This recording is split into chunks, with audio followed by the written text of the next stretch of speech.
Apparecchiare la tavola non dovrebbe essere difficile, eppure ci sono degli errori comuni che molti fanno. Proviamo a vedere insieme quali.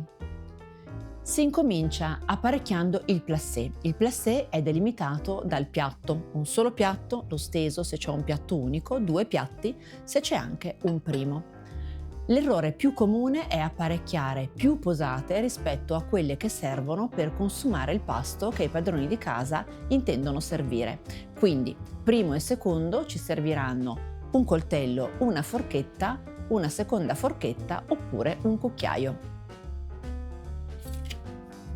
Incominciamo. Si procede sempre da destra verso sinistra, quindi il coltello sulla destra, la forchetta sulla sinistra. Se il primo è in brodo, occorrerà un cucchiaio. Il cucchiaio si posiziona a destra del coltello. Se invece il primo è asciutto, occorrerà una forchetta. La seconda forchetta si posiziona a sinistra della prima.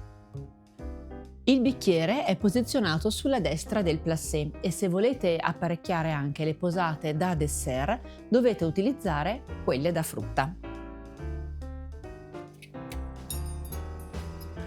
Le posate da dolce o da frutta sono tre: il cucchiaio da dolce, ovviamente, il coltello da frutta e la forchetta da frutta che viene utilizzata anche per il dolce. Ma andiamo in ordine.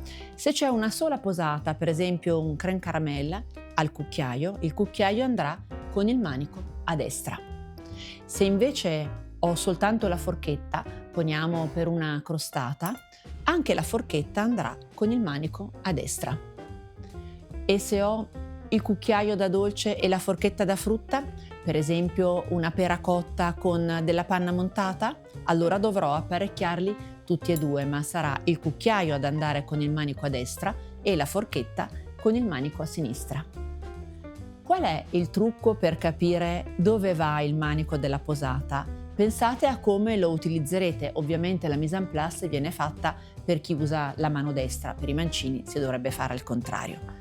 Una volta prese le posate, voilà, le avete direttamente nella mano che servirà ad utilizzarle. E per finire una nota estetica. Volete utilizzare il piattino del pane, magari per servirlo come si fa in Francia con il burro? Il coltellino da burro viene posizionato direttamente sul piattino con la lama obliqua, così. E per terminare il tovagliolo si piega a rettangolo e si mette a sinistra del placé. Ovviamente le posate vanno sparecchiate tutte a mano che il pasto fluisce. Quindi, per esempio, se chi avrà consumato il secondo non avrà utilizzato il coltello, ricordatevi di sparecchiarlo da tavola insieme alla forchetta.